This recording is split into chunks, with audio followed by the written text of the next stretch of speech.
Praise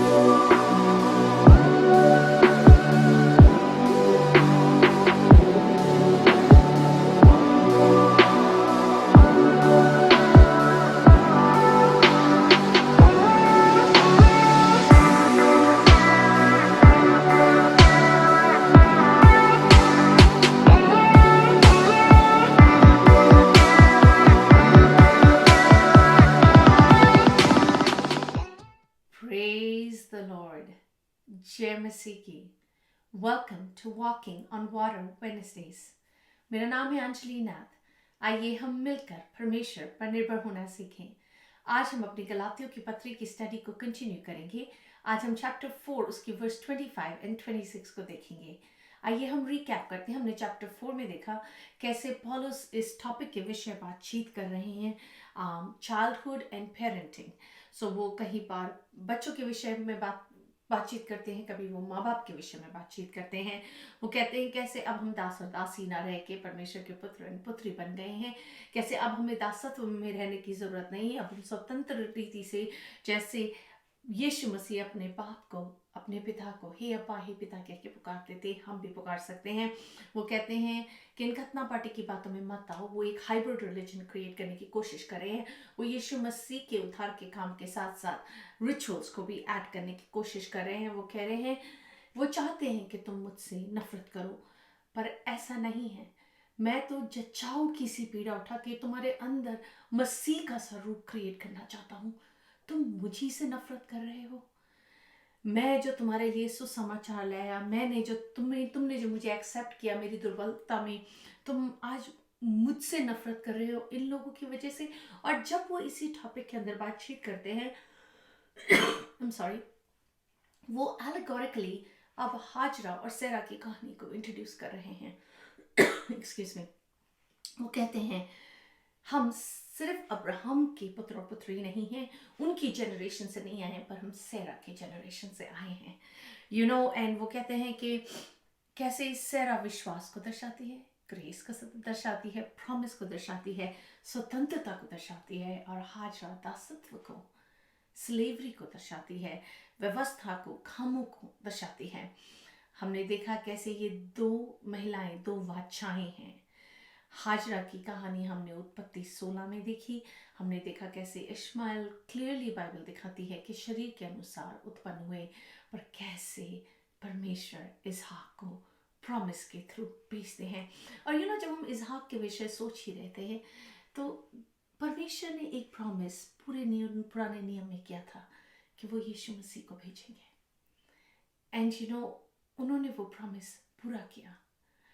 अब हम जिस रीति इस दो वर्सेस को स्टडी करते हैं, हम सिर्फ यीशु मसीह से ही उस चीज़ को कनेक्ट नहीं करेंगे, क्योंकि जब हम माउंट जायन के विषय बात करते हैं और माउंट साइनाई के विषय बात करते हैं, हम देखेंगे कि परमेश्वर उनको पीछे लेके जा रहे हैं. सो मोसेस के समय में माउंट साइनाई था, राइट, पर परमेश्वर उन्हें पीछे अब्राहम की कहानी में लेके जा रहे हैं और माउंट जायन को दर्शा रहे हैं. सो सिर्फ पौलुस आगे को यीशु मसीह ही नहीं उन्हें दिखा रहे, पर परमेश्वर का वादा बैकवर्ड्स दिखा रहे हैं. आइए हम वर्स 25 एंड 26 को ही देखते हैं. और हाजरा मानो अरब का सीने पहाड़ है, और आधुनिक प्रेजेंट यरूशलेम उसके तुल्य है, क्योंकि वह अपने बालकों समेत दासत्व में है. पर ऊपर का यरूशलेम, दैट इज माउंट जायन, स्वतंत्र है और वह हमारी माता है. सो कितनी क्लियरली ये वर्स अपने आप में ही एक्सप्लेन कर रही है कि हाजरा से अरब दर्शाता है, which is of course Ishmael से मुस्लिम्स को दर्शाते हैं, पर वो उस प्रेजेंट यरूशलेम को दिखा रहे हैं, खतना पार्टी के लोगों को दिखा रहे हैं जो हाइब्रिड रिलीजन चाहते हैं. पर देन वो कहते हैं सेरा को देखो, वो प्रॉमिस को दर्शाती है, वो माउंट जायन को दर्शाती है, दासत्व को नहीं दर्शाती.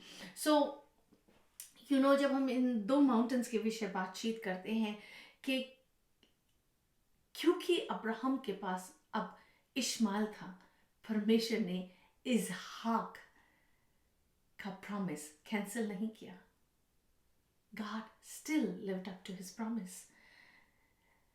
एक चीज़ और मैं आपको क्लियर करना मांगूंगी कि जब हम सेरा को देखते हैं, हम परफेक्शन को नहीं देखते। ऑफ कोर्स द वे उन्होंने परमेश्वर के प्रॉमिस पर भरोसा ना करके हाजरा को अब्राहम के साथ जाने के लिए बोला, अपने लिए संतान उत्पन्न करने के लिए बोला, जो अनफेथफुलनेस वो दर्शाती है। द वे उन्होंने हाजरा को ट्रीट किया, नफरत करी उसके प्रति, कैसे उन्होंने जब परमेश्वर के प्लान को दोबारा से सुनती हैं और सोचती हैं कि मैं तो इतनी बुजुर्ग हूँ, एंड देन शी लैप्स, कैसे कैसे हो सकता है कि मैं अब इस उम्र में परमेश्वर के लिए कोई जनरेशन पैदा कर पाऊंगी।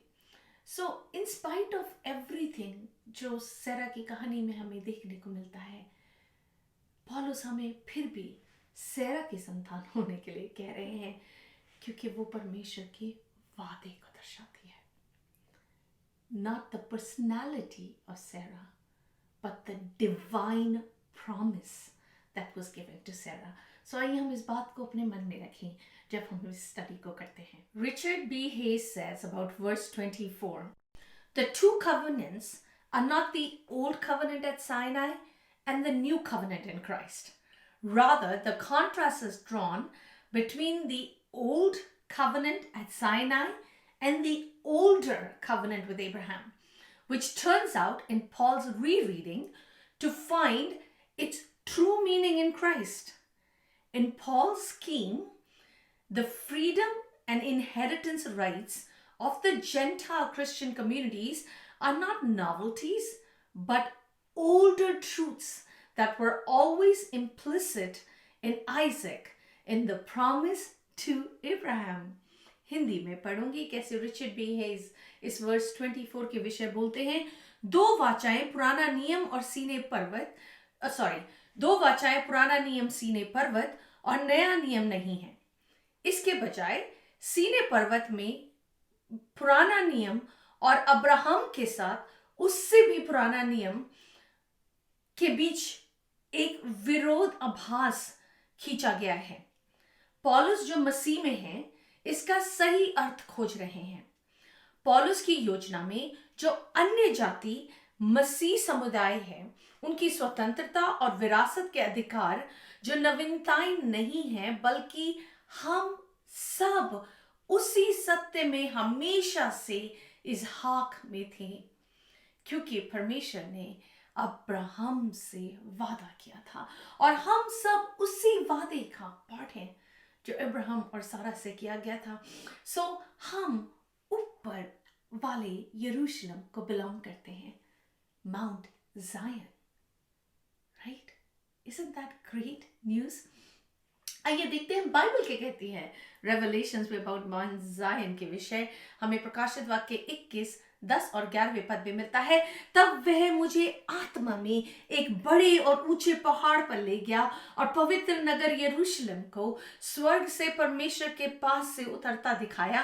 परमेश्वर की महिमा उनमें थी और उसकी ज्योति बहुत ही बहुमूल्य पत्थर अर्थात बिलोर के समान यशब की तरह स्वच्छ थे। That is जो परमेश्वर सेरा को पौलुस के द्वारा इंडिकेट करा रहे हैं, is freedom, is Zion, is the second coming of Christ, is where when we are going to be with God. जब हम यीशु मसीह के साथ उनके दूसरे आगमन में उनके साथ पाए जाएंगे, वो माउंट जायन, वो सेरा को पौलुस उसकी पिक्चर खींच रहे हैं। It's incredible the wisdom Paul has when he explains this. Like जो पवित्र आत्मा के द्वारा उन्हें परमेश्वर ने कितना ही wisdom दिया है। You know, पौलुस बहुत well समझते थे पुराने नियम को। He was very well taught. उनको अच्छे से पता था कि मोज़ेक लॉ कितना इम्पोर्टेंट है और माउंट साइनाई कितना ही होली माउंटेन है, और वो उसको अनहोली नहीं समझा रहे हैं, और वो ये नहीं कह रहे कि व्यवस्था इम्पोर्टेंट नहीं है और उसका कोई लक्ष्य नहीं था परमेश्वर का, पर वो दिखा रहे हैं कि कैसे सब कुछ यीशु मसीह में कंप्लीट हो गया है और कैसे अब हम सब फ्री हैं एंड यू नो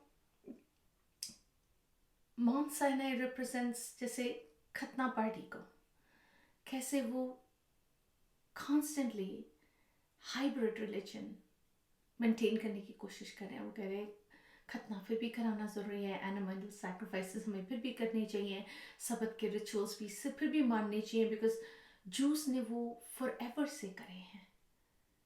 पर पौलुस कह रहे हैं अब करने की ज़रूरत नहीं, क्योंकि यीशु मसीह में सब कुछ अकम्प्लिश हो गया है।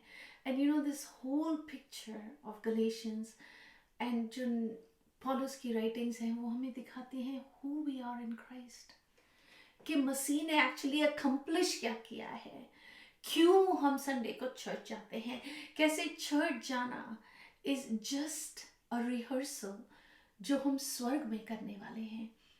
हम तैयारी कर रहे हैं यीशु मसीह के दूसरे आगमन की, हम बातचीत कर रहे हैं यीशु मसीह के दूसरे आगमन की। ऐसे ही तो हम अपने हृदयों को तैयार कर सकते हैं in anticipation of what is to कम।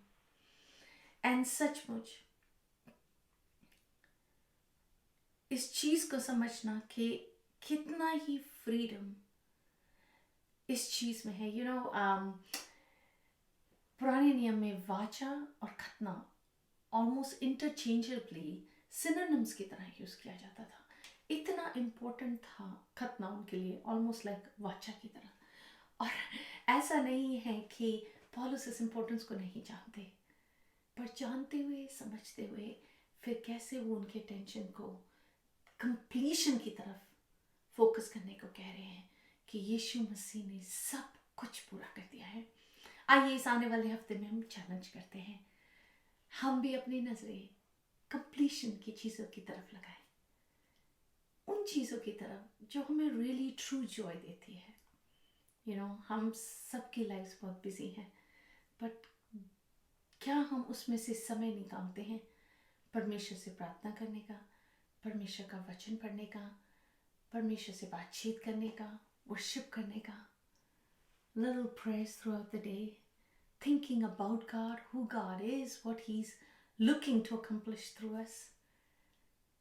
या हम दुनिया की भागदौड़ में इतने ही बिजी हो जाते हैं, फोन पर बात करने में इतने ही बिजी हो जाते हैं कि इतना समय भी नहीं निकाल पाते कि सोच सकें कि अगर हम बाकी कामों से थोड़ा थोड़ा टाइम बचा के उस एक्स्ट्रा हाफ एन आवर को परमेश्वर के साथ बिता सकें।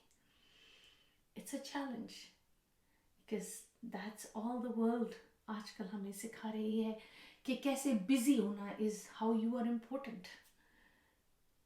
But God says be still and know that I am God. Unless we be still, we will not know. अगर हम चुप ही नहीं बैठेंगे, परमेश्वर की प्रेजेंस में ही नहीं बैठेंगे, तो हम कैसे परमेश्वर से भर पाएंगे, कैसे हम जान पाएंगे कि कौन हमारे परमेश्वर है।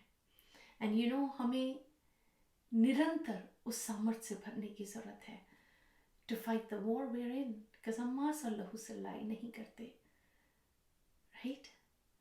सो आइए इस चैलेंज को एक्सेप्ट करें और थोड़ी थोड़ी टाइम से इंक्रीज करने की कोशिश करें, बिकॉज जब आप परमेश्वर की प्रेजेंस से भरना शुरू हो जाएंगे ना, तो बाकी सारी चीज़ें अपने आप से अनइम्पोर्टेंट लगने लगेगी और परमेश्वर अपने सारे ज़रूरतों के काम को पूरा करेंगे। I talk as a testimony myself. So आइए हम उसी परमेश्वर की ओर अपनी नज़रों को फिक्स करते चलें। आइए हम प्रार्थना करते हैं। पिता, मैं यीशु के नाम से आपके समीप आती हूँ। यीशु मसीह, आपका धन्यवाद करती हूँ प्रभु जी, आपने हमें बुलाया है प्रभु। You fix my eyes upon Jesus, the creator and the perfecter of my faith. हाँ, होने दे प्रभु जी, हम अपनी आंखों को आपकी तरफ फिक्स करते चले यीशु मसीह, और दुनिया की तमाम बातें will grow faintly dim।